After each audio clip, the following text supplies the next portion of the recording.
Hi, I'm Dino Tripodis. Tonight on Whiskey Business, if you want to play bocce, you got to have balls. The Bocce Brothers, tonight on Whiskey Business.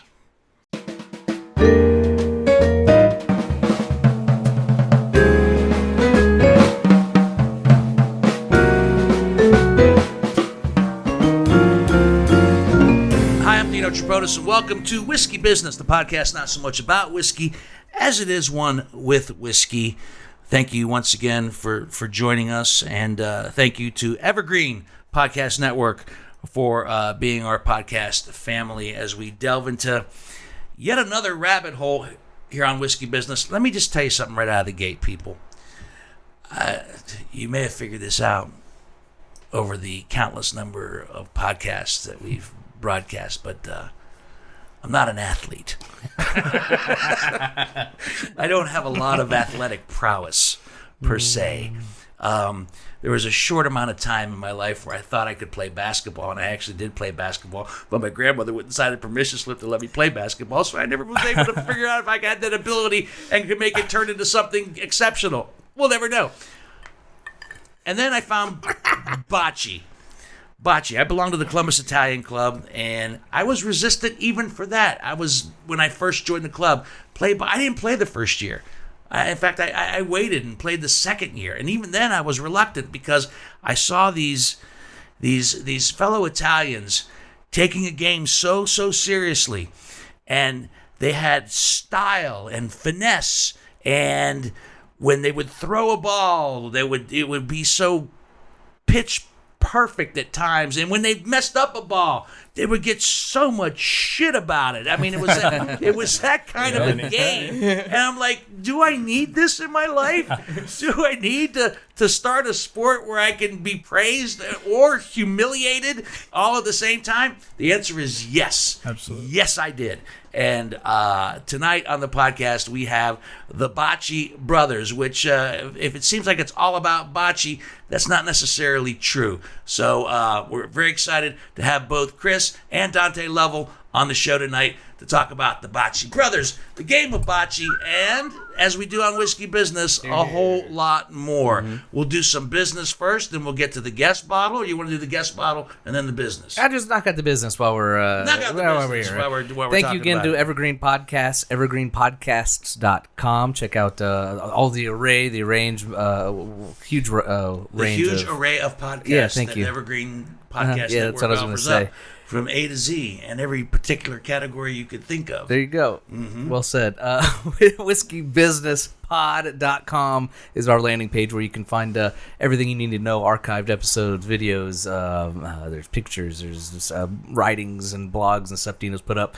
Instagram, Facebook, Twitter, and on Disney Plus. No, not on Disney Plus. That's a lie. That's a lie. Crackle. Crackle. That's a new one. Crackle's a you new actually one. used Disney Plus before. Yeah, I always used You were Disney struggling, weren't you? Crackle is, I actually watched a couple minutes of a new Nick Cage movie on Crackle about the USS Indianapolis. Oh, wow. Did he try stealing it? Yeah, he tried to steal it. Was it a new Nick Cage movie? Yeah. Wow. Yeah, it's really bad. He's still out there, huh? He's still, man. Guy's great. You know, he's like, okay, sure, I'll do that movie. he's at that point of his career, or you know what? I digress. No, well, I watched it because it's in Jaws. You know the scene in the Jaws where they're under the. So it's about that. Yeah, you know particular time. Yeah, with the U.S. Indianapolis when they got hit and they were all in the water. And they all got eaten by sharks. Oh man, there's a great book about that too that came out a couple of years ago. Well, or you can just watch the movie.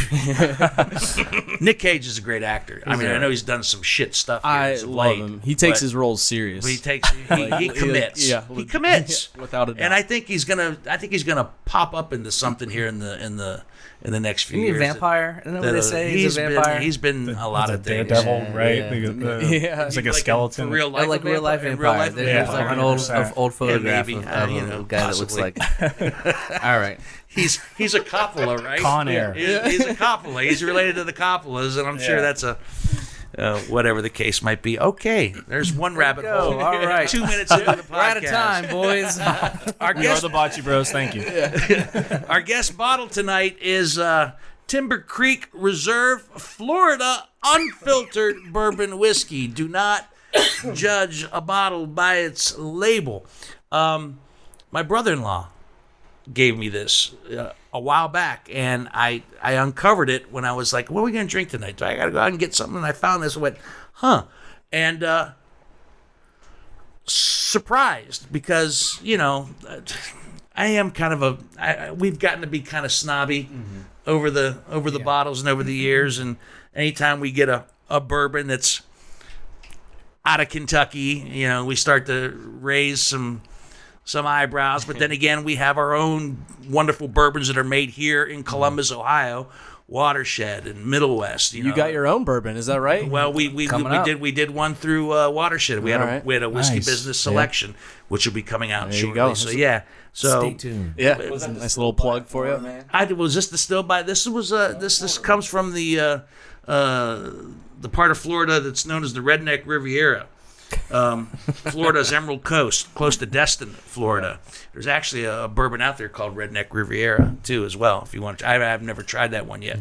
But this Timber Creek, you guys have had a little sip of it already. The regular Timber Creek is corn, wheat, and barley. This one is corn, wheat, and rye, which will give you some of the spicy, peppery that you probably tasted. But Florida it's also corn. but it's also kind of sweet. I don't know what Florida corn is, to be honest with It's you. in this. It is. But they founded this distillery in 2014, so what we're drinking is relatively young bourbon for the most part. It's got a kick to it at 100.3 as far as the proof. And what they do a little bit differently is they actually crack the grains with a roller and separate the husks, where other people may actually just common method is to crush the grains and the husks together. They actually take this, and they said that they felt that gave them a little more control over the taste of this bourbon. And It's not very bitter, so I can see why that. It's got some sweet. It's oaky and it's spicy, and I when I first tried it earlier this afternoon, I picked up a little bit of orange, a little bit of zesty orange in it. So I think it'll serve us well this evening. Salute. Here's to a good podcast tonight with the Bocce Brothers, Chris and Dante. Oh yes, I'm so That's sorry. right. I'm so sorry. And drink afterwards too. You gotta take a sip. You can't toast and then not take a sip. I don't think I'll ever forget to drink Yeah, that's the easy part. during the toast. Yeah, Right. the easy part. Right. So the Bocce Brothers, was it founded by you two initially?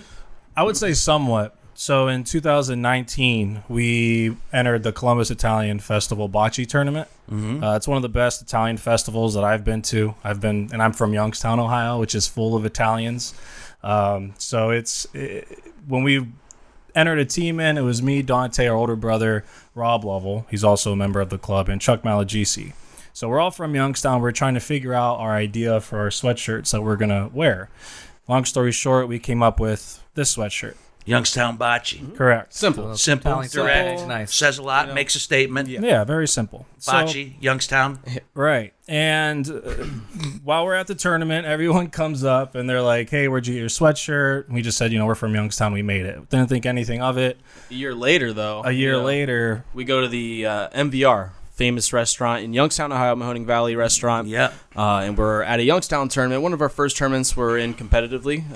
And we're wearing these crew necks, and about 40, I kid you not, I'm not even making that number out, about 40 people asked and pre-ordered one of these. So we basically were like, well, We're taking orders. Yeah, we're taking orders. We're in the t-shirt, sweatshirt business. Yeah. And it wasn't until our buddy Anthony Cugini, and Chris can finish off. Yeah. So while we were at this tournament, a few people asked us, and we're like, hey, why don't we just say we make them and we'll take some orders down, right? So, Cash up front, please. yeah, I mean, it Italians makes sense. taking advantage of an opportunity. Hey. Yeah, that sounds odd. Right.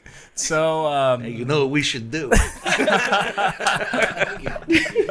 so they didn't get any of their sweatshirts. We just kept them on. No. But while we were at that tournament, a really They can never go back to right, yeah. We're banned. Make it till you make it. A good friend of ours, Carmen Marinucci, runs a Youngstown Bocce account, and he started kind of promoting it on his page. And then when we came back to Columbus, our other Bocce bro, Anthony Cugini, who is a little bit more analytical, business-minded, said, hey... You need one of those. Why exactly? Especially us, because we're kind of sporadic. Yeah. So he's like, hey, why don't we start something? We've always talked about what business can we run? Like, what could be our little thing that we enjoy? And long story short, we decided to start the Bocce Bros. So the Bocce Brothers isn't just a social media website, which is, by the way, it's a great one. There's always great pictures and great stuff. The Bocce Brothers is actually a business entity? Mm-hmm. Correct. Okay. Yeah, we are a LLC, if you will. All right. We're an official business. I will. I will. We're in the official business of bocce. The official, and what does that all incorporate? The official business of bocce. I would say that's something that we're continuing to iron out. So we're about a year into this, and originally it was, hey, let's just make some shirts, go to some tournaments, and we'll go from there. Yeah. I had a college football podcast that maybe 3 people listened to, including myself. I had all the equipment for it. And I was like, guys, we know so many people in this community already. Why don't we start a podcast? I'm thinking all kind of media, hit it from all angles, right? Sure. So social media, vlogs on YouTube videos, and now we're looking at podcasts. So, over the year, I would say it's kind of, we're just, I guess, trying to figure out what our niche is and our ultimate goal. Eventually, and why we started the Bocce Bros and made it a business was because our goal is to build our own bocce bar and maybe have several of them. If you go down south, there's pickleball bars all over down there. And Right. Very I was like, I haven't popular. played pickleball since gym. Right? It's nuts. I actually follow a couple accounts on Instagram watching Yeah. it professionally. It's pretty intense. So let's. Retired folks are like super into that now right. because it's like not It's like not too not too much. It's not tennis. Right. Yeah. It's not. But it's more than badminton. right yeah but it's not too lame. Yeah. Right. Yeah. Right. And it's a little more than shuffleboard. Yeah. Yeah. But it's. You can still drink while you play. Yeah. Right, exactly. Well, if you could. So let's talk play about anything, bocce itself as a sport. For those that might not be initiated as to what the concept of bocce is, the history of bocce, and why it seems to be, and I'm assuming in your opinions, to be increasing in popularity. I mean, I see a lot of places here in Columbus that have bocce courts, some Italian places, some aren't Italian. Some are just have the bocce courts. So let's talk about that for a second, the history of bocce, where it started. Obviously, I'm assuming it started in Italy. Is that true? That is not true. That is not true. It's technically one of the oldest sports. They claim it's the oldest sport. Some YouTube or Google pages, excuse me. It definitely has to be around there because when you think about it, Was it the Egyptians? the Egyptians. See, whenever it's not the Italians, I always go to the Egyptians. Right. Whenever the Italians or the Greeks haven't invented it, God damn it, I bet you it was the Egyptians. Let's do it. No, Ancient alien they were great. bullshit. They were great. They made pyramids. Of course, they came up with bocce. Go ahead. Anyway, go. I didn't. But no, you're right, 100%. You said it much better than I could say it. The Egyptians started it, and if you think about it, you just made some balls out of stones. You have a small ball, and you try and roll as close as you can to it. So that's initially how it started. I would have to we should probably learn a little bit more about how it evolved into the game that it is today. I don't know if they didn't invent it, the Italians, but they definitely made it more popular. As from everything I'm reading, is the Italians have made the game a little more popular. However, with that being said, it's not just an Italian sport. We know a lot of Slovaks that play it, Croatians from all around. Because we actually have the option. We have this Italian flag on our shirt, but we know that the game's not just for Italians. So but why does it seem to be perceived as an Italian game? I believe there's more. It's more popular in just in the Italian culture and in Italy, 100%. And when you have the Italians that, I mean, if I was starting a business, I would say that. Yes, everybody loves it. I think Not just Italians.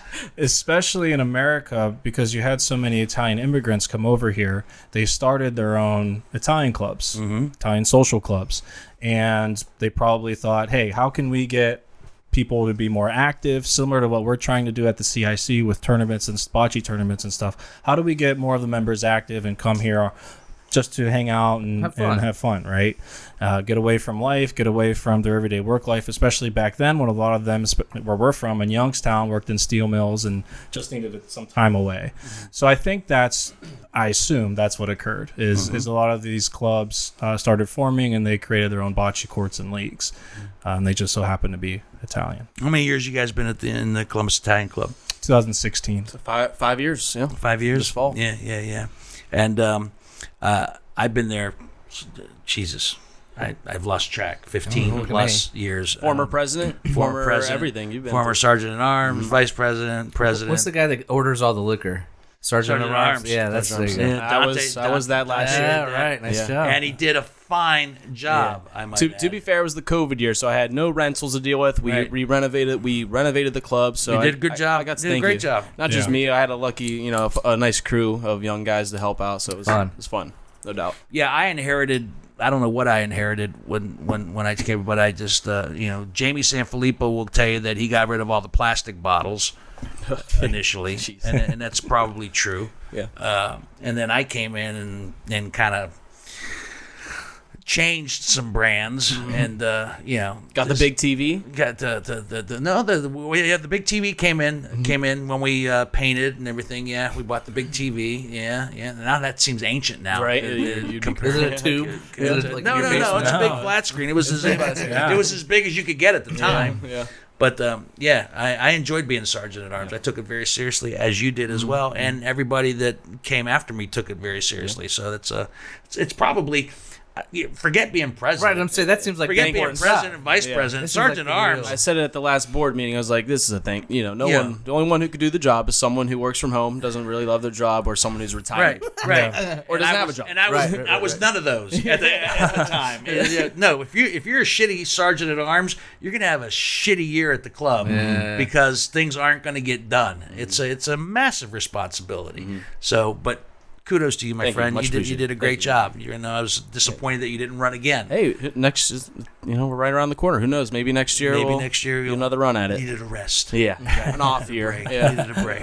You had to focus on Bocce Bros. Yeah. Right. So but my point, kind of being a long way around, is that guys like you and your brother, who have been in the club for 5-6 years, you've kind of elevated the level of bocce at our club, as far as the courts, which have always been a source of frustration, anger, debate as to how they were built and how they need to be restructured and reconditioned and so forth and so on. But where we stand right now seems to be a fairly decent place. I'm sure Bocce Bros have even more ideas as to what to do with the courts here at the Columbus Italian Club. Yeah. A good example of that is just, like you said, the level of play. We've mentioned this on several podcasts just because it is a driving point. When we first, joined the Italian Club, being from Youngstown, there's styles of play in bocce, right? There's people who just throw it, soft, try to bump out, and then there's hitting, which is more popular in Youngstown and other areas, but it's you're running up past, shooting it hard and knocking it out. Yeah. When I did that, everyone stopped playing and turned and looked at everyone. But we did it. Everyone just looked at us like, "What are you doing? What the hell is that? Why are you throwing it a million miles per hour?" We're like, "Huh? Like this is how you do it. This is how you do it." We at first felt awkward to do it. We were timid. We're like, "Oh, should we do this? Should we not?" Luckily, I had a former Youngstonian, Chuck, on my team, Alagizi. And he's like, just go for it, And then 5 years later, there's people asking us, "Hey, how can you come show us how to shoot?" Or we see them practicing on the off days shooting and how to shoot. Because I remember when I went up to the MVR, we would take these bocce trips up there on a regular basis every year.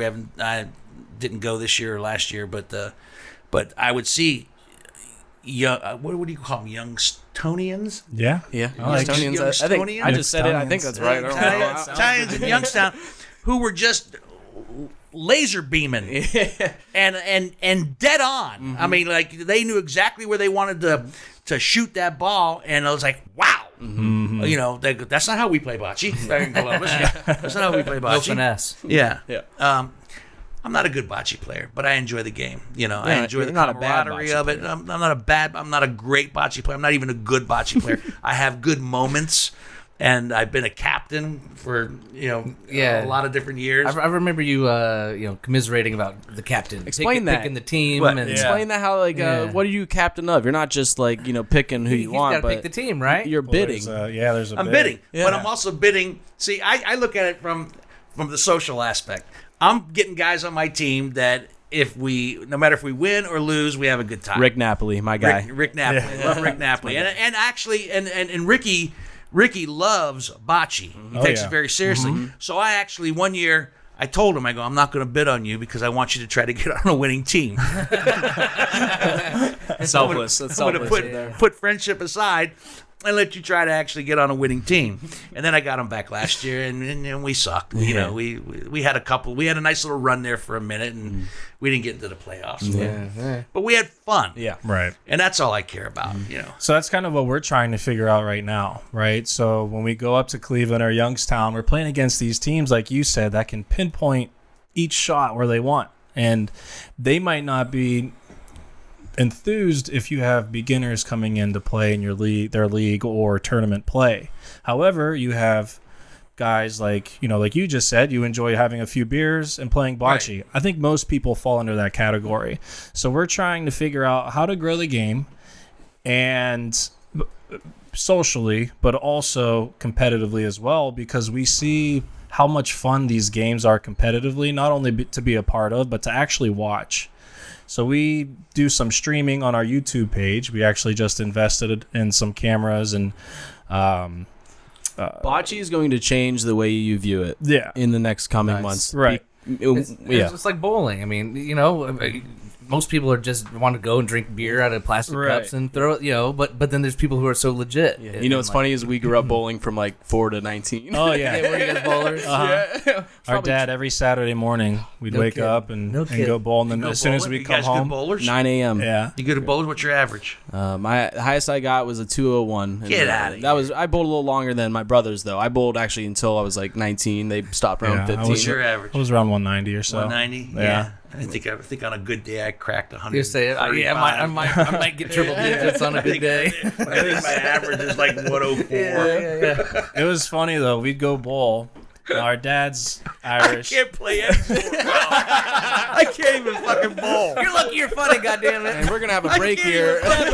You're good at drinking and talking. I mean, I'm good at drinking. If that was a sport, God damn it, I'd be an Olympian, right? In which I'm going to bring up here in just a moment. Yeah. Here, but we'll save that one. That's a little tease for a conversation in a moment here. There you go. But go ahead. Yes. No, I was gonna say our dad's English and Irish, basically.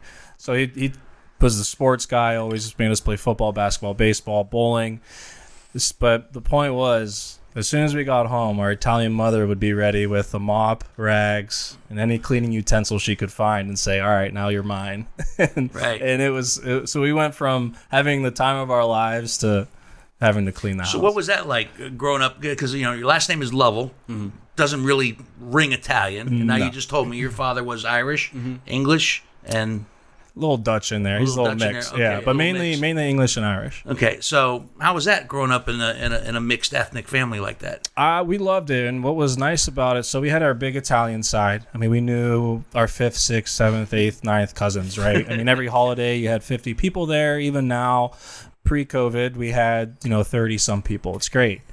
And with that said, you go to my dad's side, and we have just as many first cousins on our father's side than we do on our mother's side. So it was even though it's English Irish, it's still a pretty big family, and we were always close with those cousins. But how great is that? I mean, to be able to embrace the Irish English culture and the Italian culture, both. It's kind of like the best of both worlds. 100%. Our dad kind of jokes with us because he's like, remember, you're English and Irish too, because we don't celebrate St. Patty's Day. You don't? No, we do, but but we definitely know more about our Italian heritage than we would our Irish and English, mainly because our grandparents were immigrants here. Yeah. So and probably I think when you're growing up in a mixed ethnic family like that, I really do think it's who works at it the hardest. Yeah. As far as the influence goes, right? Yeah. Because for me it was more Greek. It was more about the Greeks. The Italian part went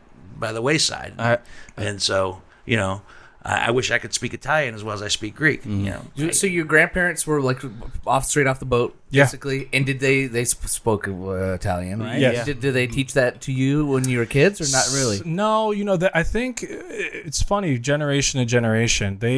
I think they wanted us to be more Americanized. Yep. Especially my mom. Yeah. Because they grew up with bringing the big lunch meat sandwiches that are this thick, and everyone else had like a snack pack and a banana, right? no, it's true. Me growing up, I wanted the Italian sandwich. That's just we kind of starved to learn more about our that culture. The reason I ask is that's the same thing. My mom, her grandma was right off the boat, but would not speak Italian to her and teach her because she wanted her to be American. Especially that was another generation ago where it was even more, racism and just different. Like you want to expunge all of that from your heritage, not embrace it. Yeah, I remember, like having, we used to think about the sandwiches. You go to school and there'd be a kid with a bologna sandwich, and and you probably, what's that? That's prosciutto. For what? For who? And I remember having a chunk of feta cheese in a container that my mother would pack for me, and people were like, what is that? Why is it wet? Why does it smell? It's not string cheese. But I get it. It's kind of like who pushes the hardest, and obviously in this case the Italians won out a little bit. I do have to commend our grandfather on our dad's side, though. The competitiveness that we share as brothers is up, it's very high. To the point where our grandfather, on my dad's side, he's 80, rounding 86, I believe. God bless. He has an Xbox One. He has a PS4. He grew up playing with us, PlayStation and all of that from the age we were born. So imagine, my grandpa at 86, who when I go home still is screaming into the TV with myself playing like PGA Tour, whatever it is. Yeah. So we definitely get a lot of competitiveness. So you two are competitive as brothers? Incredibly. Yeah. Incredibly so? Yes. And Chris, you're the older brother? Yeah. Yeah? And so what's the age difference between you We're two? 6 years apart. I'm 32. He's 26. Okay. 6 years apart, so... Yeah, it was always there. That's just about perfect. Yeah. That's just about perfect. Right. And what are you guys most competitive over, you think? Well, it used to be basketball. Until we play a lot of basketball. I tore my Achilles recently. I'll be back, though. Okay. I just want to make that known. But obviously now it's bocce. Yeah. Yeah, so you guys play together on a team together, so you unite as brothers and play competitively, but when you play against each other... So at the Columbus Italian Club, refresh my memory, are you guys on the same team or on opposing teams? So a few years we have been. This year I was a team captain, and in our bidding process, when you're a captain, you get $200, right? Yeah, $200 fictional dollars. Right, $200 fake dollars to bid on people, and I bid all my $200 on Dante. So then I was left with 3 randoms at the end, and everyone was like, "You can't do that." Yeah, you can. Yeah, you can. Yeah, you can. Rules. Yeah, but it didn't work out because we didn't play so well together. So what you're saying is that the Lovell brothers, it takes more than just the Lovell brothers to form a team. Yeah, without a doubt. You cocky son. We also you thought that if you just had the two of you, that it didn't matter who the other 3 were. I blame the late night Saturdays for me being too tired on Mondays to perform well. There you go. That's all we need, bro. High five. Yeah. Doesn't matter what the other 3 we got. We got this. Yeah. Did you get in the playoffs? We did, barely. Barely. Squeaked in. Oh, we barely squeaked in, then we got our butts kicked. Yeah. It's funny. It's funny. All right, so let me go back to something I kind of teased there for a moment. I said if drinking was a sport, I would be an Olympian. Out of the other things you see in the Summer Olympics, right? Mm-hmm. Breakdancing, as of recently, was right. Yeah. Okay, breakdancing. How come no bocce? Let's be honest, and I'm being totally serious now. It's a skill. It's a skilled sport. I mean, the guys that play it seriously take it very seriously and have a definite skill set when they're playing the game. There's strategy. There's precision. So why wouldn't something like that be introduced into the Olympics? So there's a couple reasons, and throughout our first year, we've kind of touched on this with some other bocce companies or groups.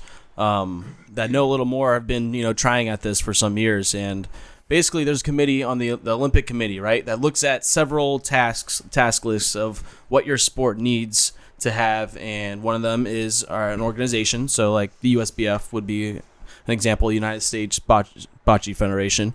There is such a thing? There is such a thing, yes. Okay. They need to have, inclusiveness. So, is your sport played by more than just old Italian men?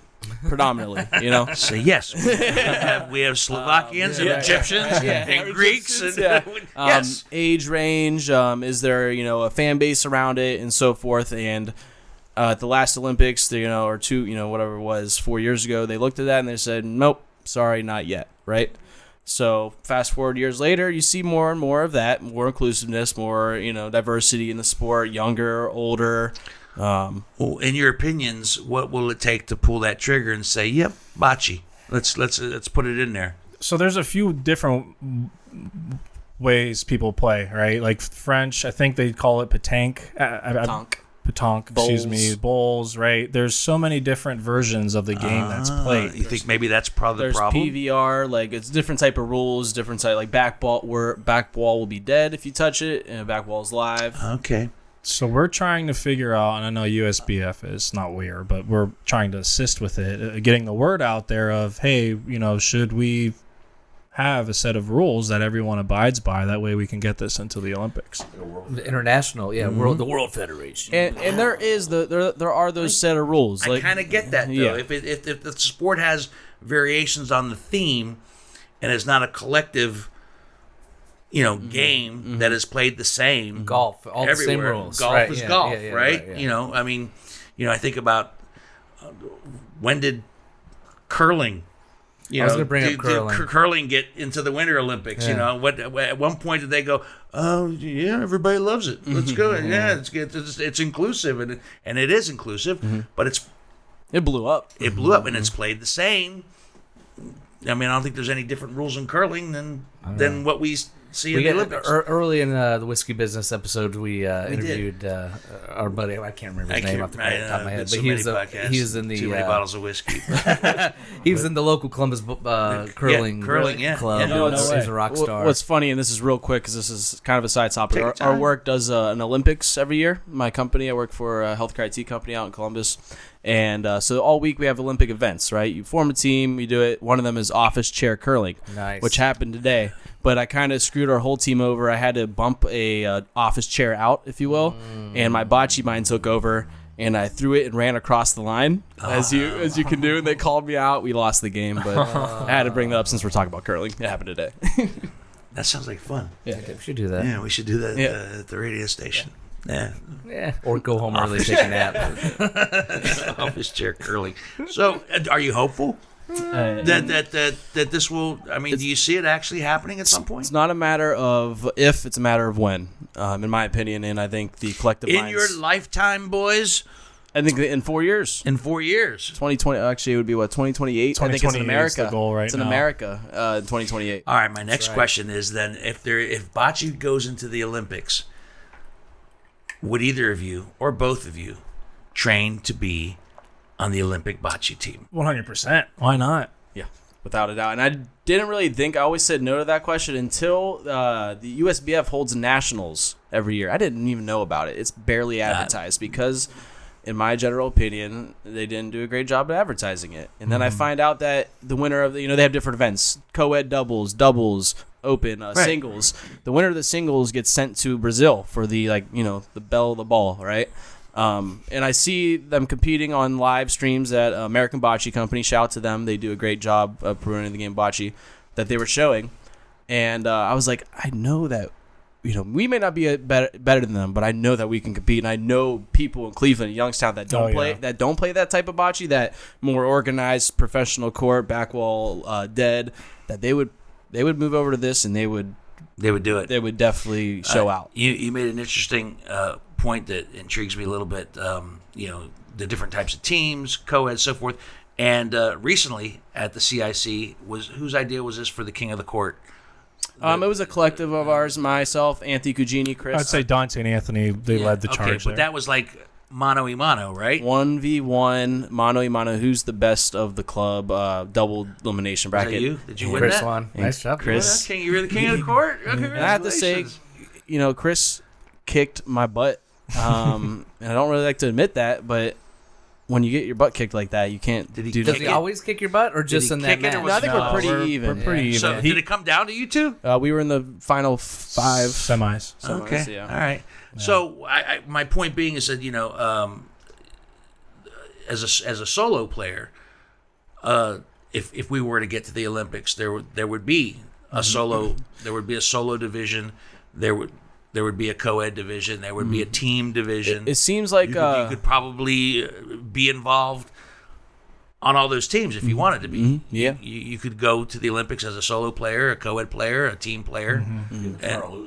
Right. Yeah. Right. Whitney? Yeah. Yeah. You get and go for the gold in so many ways. Yeah. So you guys are competitive, right? And when you started actually competing in bocce, aside from the Columbus Italian Club, how'd that go?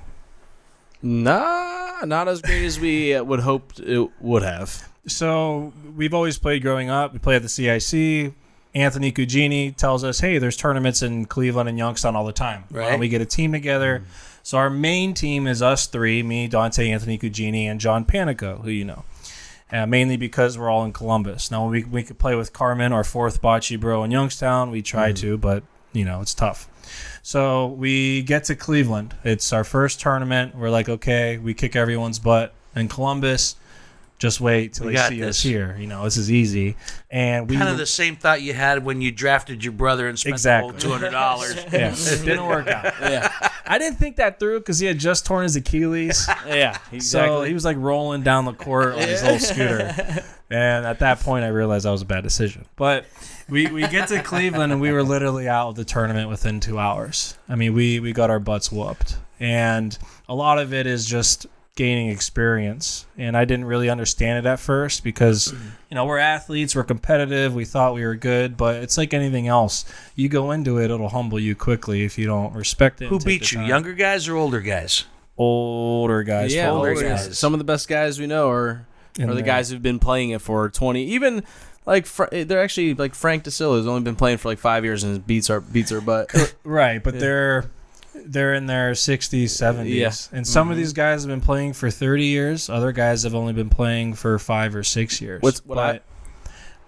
What helps them is we talked about it, experience, getting that exposure. Right.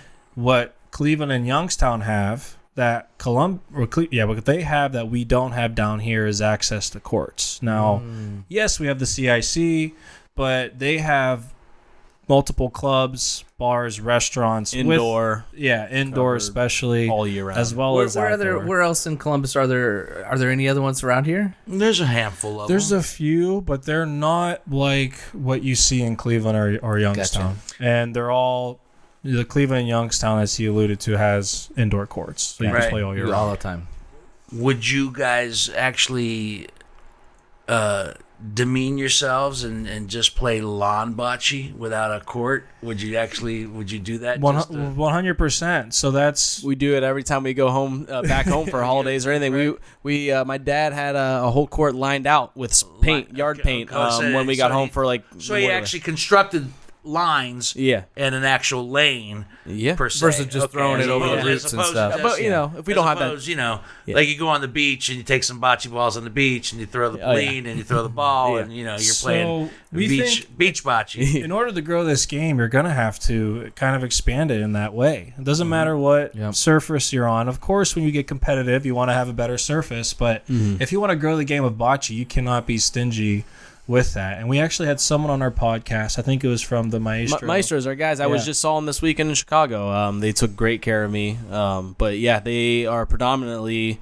Lon Bocce. They are. I'm not sure if they're an LLC or not, but they do a great job at promoting game of bocce. Okay, so but their version of Lon Bocce is structured and has the proper length. The length is the proper. No, Oh, they just throw it in their yard. They just do yard. They actually have like a tournament that is like different holes. It's like it's like golf. Something like golf. Okay. It's like golf almost, but in a sense where they have different which areas. kind of circles back to what we discussed in respects to this being an Olympic sport. Everybody's kind of got to get. If in order for it to be an Olympic sport, everybody's got to come together and say, "This is what Olympic bocce will be." Exactly. You could have your own type you of can bocce. have the variations on the theme, but everybody's got to agree on Olympic bocce will be this. Exactly. And maybe that's where the controversy will come into play, because I'm sure with the various ethnic groups that play the sport, they go, well, no, that's not bocce. Yeah. This is bocce. Yeah, right. That's so forth and so on. So yeah, I could see where that would be an issue in getting everybody on the same page. But if they could just unite and agree, because everybody, despite the fact that there's a variation on the theme and everybody plays it differently, the bottom line at its core, there is a basic rule. There's the Pauline and there's the balls. And I think this is very important what I want to discuss, because I was just in Chicago this past weekend for a bocce tournament up there. American Bocce Company hosted me, and they do back wall dead, right? They do certain international rules, whereas opposed to Ohio, we predominantly do like our own thing, like back wall live. But I think as a competitor, like the Cleveland guys, Youngstown guys, like they don't care if it, like they'll agree if it's back wall, like in the Olympics. If it goes to the Olympics, they're not scared to play, like change their way to play, at the top level.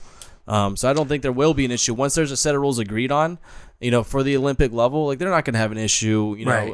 Abiding by them. Do you remember were you guys around during the controversy when that first rule was put into place, where we couldn't play off the wall anymore, when guys were throwing the ball in there and banging it off the wall, and everybody they said like no more banging it off the wall? We just oh missed my that. gosh, Yeah. talk about dissension in the bocce ranks. Yeah.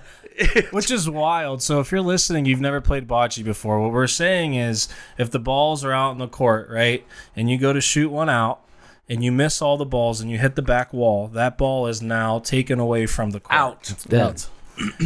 Most courts, if you play back wall is live, like the CIC did, you have for years. you have some kind of stopper back there. A swinging wall most Right. times. Right. It hits that wall, and it typically, if it goes back, it'll go back 2 to 3 feet.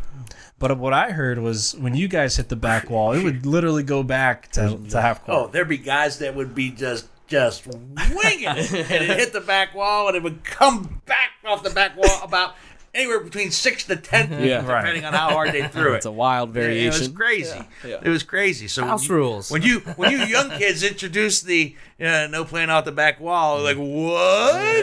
That's my game. That's my strategy. That's how I do it. Yeah. But it ended up working out, and I think it actually increased the skill level. 100%. It's grown. We've noticed it at least 100%. The Italian club since they've changed some It's things. getting much better. There's a lot of people that are more into it now. We go to these tournaments in Cleveland and Youngstown, and we try and take 1 or 2 other teams with us. Mm-hmm. And these guys come back, and it's kind of something I wanted to share, is the Bocce community. So when we first started this, we had teams or clubs from Chicago, LA, Dallas, Rhode Island reach out to us and say, hey, we really enjoy what you guys are doing. We're a bocce club as well. Any way we can connect, this would be great, right? So we're like, oh, wow, like there's people outside of Ohio playing bocce. We didn't know this was, something that was going on. And then we started going to the tournaments in Cleveland and Youngstown, and you see the same, not the same because they rotate in and out, but it's become a very tight-knit community. There's a guy that unfortunately passed away, and a few months later, a guy that played on a team that unfortunately passed away, and a few months later, one of the clubs held a benefit in his name. His name is Mike Contura, correct? It was at Wickliffe in Wickliffe, Ohio, and all these teams showed up. They supported him. I mean, that's just that's really what it turned out to be, and it reminded me of our Italian heritage. Right. When where your grandparents grew up. Same with you guys, where it's we're tight knit. We support one another. Anything that's going on, we're there for each other, and that's what it's turned out to be. That's kind of a beautiful thing. It is in the big picture, and it goes back to the camaraderie and the sportsmanship, and I guess the unintentional bond that can be the sport of bocce. right. Have you come across women that play the game well? Yeah. Yeah, my mom's a badass bocce player. Where do you think we learned? Yeah, And 100%. dad. Our dad kicks ass too. Yeah. But no, there's that transition into the game, I think, as well, because I think it's predominantly male. However, there's a lot more women. We've had coming into the on game. our podcast the Bocce Bellas, they're deemed as The Bocce Bellas, I love that. in Cleveland. They are a group of younger ladies who play bocce together, and they talk about the woes of being a woman in bocce, where men are like The woes? yeah, Because it's predominantly considered to be a male sport. and that male, like how they put it, mansplain, is that what they say now? Yeah, They mansplain. women you hate sh- to be you should do mansplained. this, you should do that. Yeah, you need to shoot, you need to And that's where Italians get dumb. I would get right? I would be annoyed as heck if I was on that side of You're a things. mansplainer. Well, don't you get mansplained as a younger player by an older player? I've been at the club where I've been criticized, and you should have done this, you should have done that by older players over the when years. I went to the Columbus Italian Club, I think I learned quickly that we knew more than about bocce. No, I see what you're saying. But though. you know what I'm saying? They're like, hey, I've been playing this game for 40 years, and what you should have done was this. Right. But so in league play, 100%. But I even noticed it at tournaments. Those guys weren't coming up to us saying, hey, you should have done this, you should have done that, or kind of scolded us. It was more. But I've also seen some very intense players in the Columbus Italian Club, younger players who take it very, very seriously. And actually, you know who I'm talking about. Anthony Mad Cugini, as he's known on social God. media. He's new to the club. He's fairly new to the club. And did you guys ever see Butch Cassidy and the Sundance Kid, the movie? No. You need to watch that movie. But there's a point in the movie where Butch and Sundance are on the run, and the posse's coming after him, and the posse is just is resilient and determined. They won't stop, and they keep saying like, who are those guys? When I saw this guy play bocce for the first time and saw how intense he was, I said, who is that guy? Who is that guy? I mean, he's like super intense, which is great for the sport, but man, wow. Go ahead. What's funny about it is when we moved to Columbus and started playing bocce, we knew about, we saw him and his family at other tournaments. We weren't friends with him yet. We didn't know him. We played at tournaments against him, and you just were like, oh, that's the other Italian family that plays bocce, right? Right. Fast forward years later, and it's like, okay, now we're really good friends with him, almost like family, with his family, his father, his grandmothers. We're doing this Bocce Brothers thing together, and it's just funny to see how it's whirlwind. And I'm not speaking ill of him. He's a great guy. We're talking. But when he plays bocce, it's like I told you, I'm not a great bocce player. I'm not even a good bocce player. I don't want to be on his team. Yeah. Right. I have enough issues with self-esteem. Anthony, I don't need to feel bad about myself. I always tell him, you don't know I threw a bad ball? No freaking duh. You don't have to tell me. if there's anyone that knows they threw a bad ball, it's themselves. They know, so they don't need to be scolded. I don't need to feel bad about myself for 12 Mondays in a row. Right. He's competitive though, and he and his family have been they're well known in Columbus in the bocce community, especially his grandfather Gerardo Cugini. He unfortunately passed a few years ago, and we decided to throw our own bocce tournament with Anthony at the Abruzzi Club in Westerville. Nice. But he's intense. He drives us. And he drives us. We're trying to. He's up here with the intense level of Monday bocce and league play, and we're trying to meet somewhere. Chris's other job other than playing bocce at tournaments is just also keep Anthony level. That's funny. They're great for each other. You got to make sure he hears this podcast. Oh yeah. Oh, he will. 100%. He's great. Yeah. I would have had him on, but he scares me. So, how much of Bocce Bros? How much time does it take up? You guys got regular jobs. You mentioned your job, Dante. Chris, you got a regular job, right? Correct. Yeah. So, how much time does this take up? Is it like a second job? It is. We're a year into it, and as I said, we're trying to figure out who we are and what we're going to be. So, website with. One thing we did in the bocce community was we're trying to be a one-stop shop. So every tournament is on our website. You have apparel, photos of these tournaments. We're going to start posting the winners. Anything bocce related, we're going to try and post. The other thing is podcasts, social media, all that stuff. So we have all these hats, and we're trying to figure out how we could fill each hat, if we need to eliminate some and just focus on a few things. So it's gonna, with time, I think we'll figure it out. I think right now we understand podcasts, social media, and streaming bocce games is kind of what we're trying to figure out. It does take a lot of time, but I think, how many nights a week do we go back home and watch TV? Right. So eliminate the TV time and work on some Bocce Bros stuff. You guys could be like announcers. You know what I mean? Like, you could be like commentators. We do that. We do like the side thing. We do like Instagram Live. You could do that. That's quick. That's short. And we we've got mics already announced. But we're to the point where now we have cameras. We actually have a setup for announcing. Because is there anyone else in the community that does that? It's a perfect example of what we're trying to figure out. We were at tournaments, and Dante started live streaming some of our games, and he's a great announcer. People love listening to him, especially when he announced my championship game against him. So nice of you. Let's bring that. Did that hurt a little bit? He does have more CIC championships than me, though. So let's point that out.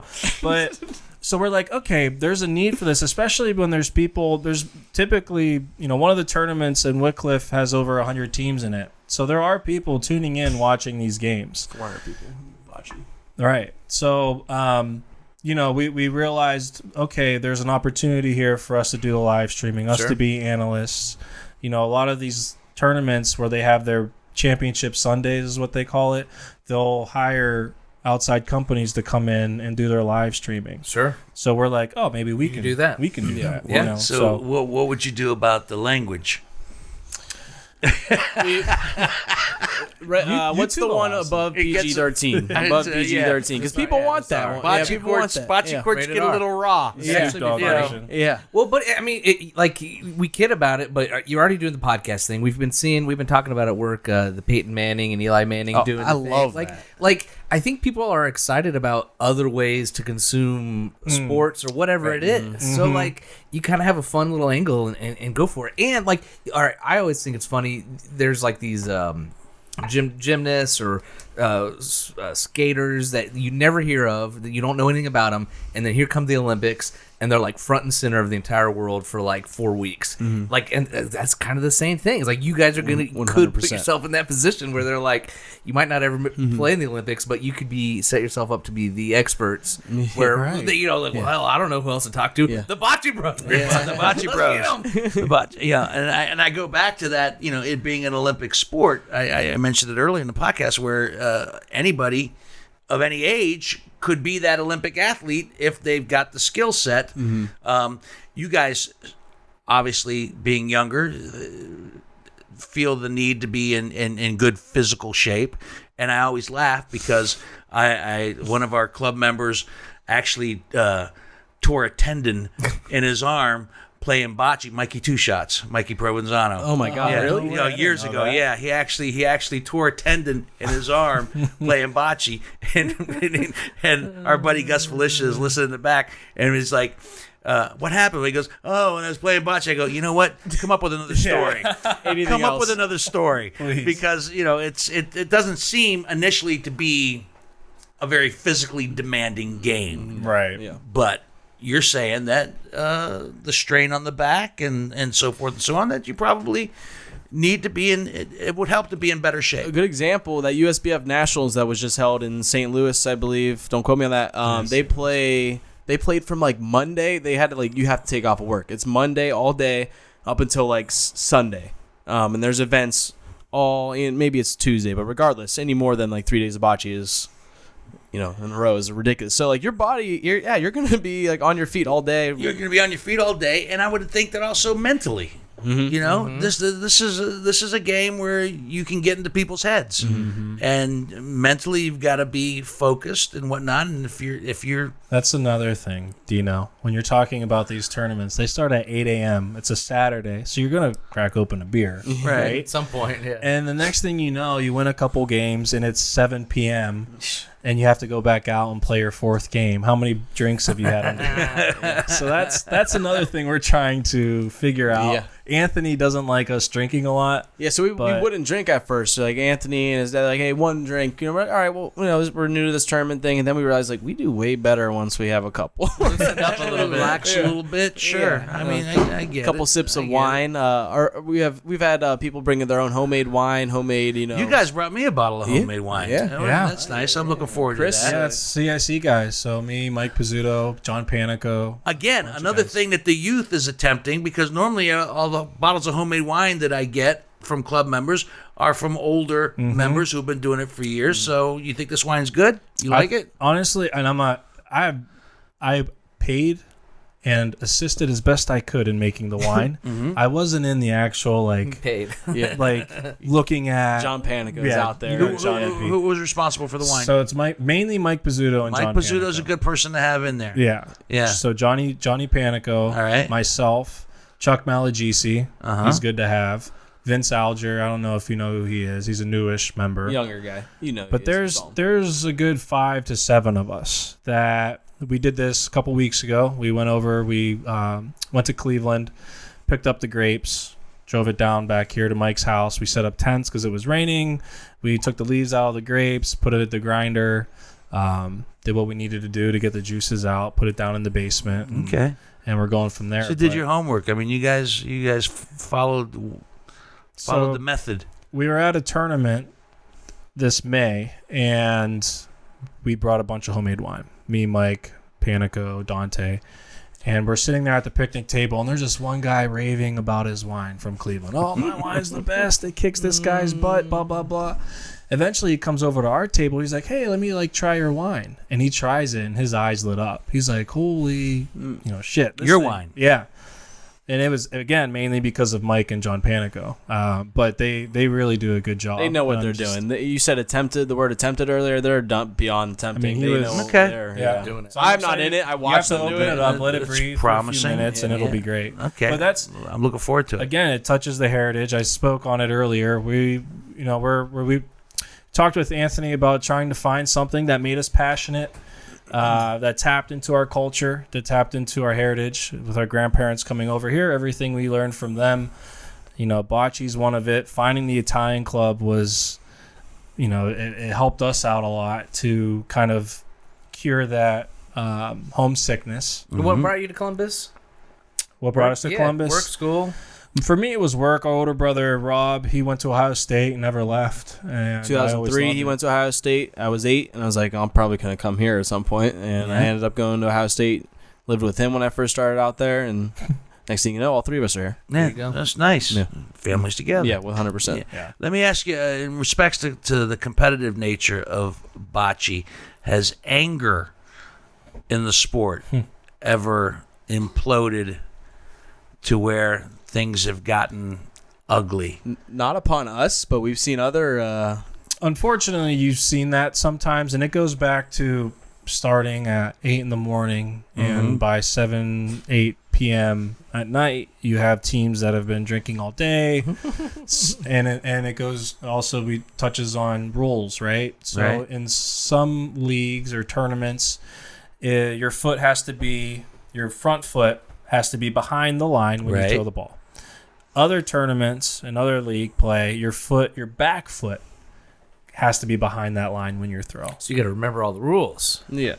And if you're new to a tournament and you see some team who has their back foot behind that line and their front foot's 3 feet over and they're throwing a ball, you're going to be like, hey, man, you're over the line. Like, that's cheating. So that we've seen that before. And so I guess I'm going to ask you, have you seen tempers flare? oh, 100%. Yeah. Tempers flare. We've seen scuffles, nothing Scuffles, crazy. It's nothing like almost like the NBA, where it's just like, a bunch Right. of, hey, F you, and just a bunch of pushing until it calms down. The team wins, and you have a beer after. Nobody getting beat up or shot or killed or anything. No, over just there. a lot of Yet. It's only happened.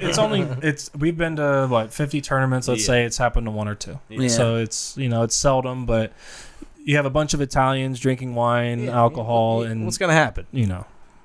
There's going to be, it's just talking at that point. One court in Cleveland, it's like a sports plant, like a factory that's turned into a bunch of different sports areas, has 6 bocce courts in one room, and then right next to the bocce courts is a UFC octagon and a boxing ring. So it's like, hey, let's throw the Italians where the fighting stuff is at. Let's go. They go from bocce to the ring. All right, you two, get in the ring. That's green? How about you meet me in the ring? Pick your sport. I know you guys are taking this seriously because during the pandemic, you guys actually tried to construct something inside the club. I didn't get to see it. I was never present for any of it. But you guys actually tried to play bocce inside our clubhouse, and how that It went work? great. Yeah, it went very well. Yeah, I was a sergeant at arms, and I said I want to play bocce in the winter. We could do it responsibly, social distancing. I think I'm just gonna go buy PVC pipe and see how it works. And I bought like half of these stuff just to see if it worked, and I returned the rest. I went back 20 minutes later, got all of it. We had like over 40 some people interested in playing, which is amazing, for our club in the pandemic. Sure. And we did it successfully. What was nice though, because the club was pretty much closed. There's no rentals. Right. We're gonna do it again this I year. was gonna say, you're gonna do it again. We're gonna do it. It's just gonna take a little more work, and we're gonna have to set it up that night. And And you're take gonna it have down. more people. Yes, I believe You're we gonna are. have more I people. believe we There are. might be more days throughout the week. Yeah. What do you use as the So we have carpet. Just carpet? normal carpet, which actually is like more accurate to like what the professionals would be playing on, like a fast surface, smooth. It's funny because there's a break. The floor leans one way completely. It's like the green in golf. You got We to have a read break. the We green. have a break on our floor. Oh, Yeah, yeah, big time. But it's just like anything. Hey, everyone plays the same break. Just learn how to use it. All these years that I've stumbled, it wasn't me. It was the break on the floor. 100%. Yeah, that's it. Yeah. It wasn't all the alcohol. All right. So as we start to wrap up here a little bit, what's the ultimate goal of Bocce Bros? I mean, where you started and where you're at, and where do you want to be before it's all said and done? What would be, if, because everybody that starts a business, a company, an idea has an ultimate view of where they would like to be someday. So what would you like to see this become? So our main goal is to grow the sport as much as we can. We talked about the That's one. Olympics, Right. right? With that That'd be being huge. Olympics, that's one. We of the talked main goals. about ESPN. ESPN Ocho has pool. They have air guitar competitions. yeah, Spike ball. right. And they don't have bocce. No, Yeah. and That seems like a no-brainer. You're right. but the reason why is because it just hasn't been highlighted in an exciting fashion. I've So- watched people bag groceries on ESPN Ocho. There was a grocery bag competition on ESPN Ocho, and I watched it. Stone skipping. I saw stone watched skipping. it. Did George win last year? There was somebody from Ohio that won. That's why I was interested. Tony Grover is pretty good. Yeah, that's a thing. Yeah. And they broadcast it. So come on. All right. No, I agree. And what's nice about our social media right now and the feedback that we're getting is, hey, we love it. Like, you guys are making it entertaining for us to go on your page and see what you're posting about bocce. So, getting it on ESPN, that would be awesome. Just figuring out ways to highlight the sport the way it should be highlighted. They're ambassadors. 100%. Bocce ambassadors, 100%. And there's a lot of us out, not just, I shouldn't say a lot, but there's, a couple groups of us out there helping to push forward. And Being from Youngstown, you have the Mahoning Valley Restaurant, aka the MVR. I think it's the oldest. It was the first bar to have a liquor license in Ohio, I believe. And Didn't know that. yeah, There you go.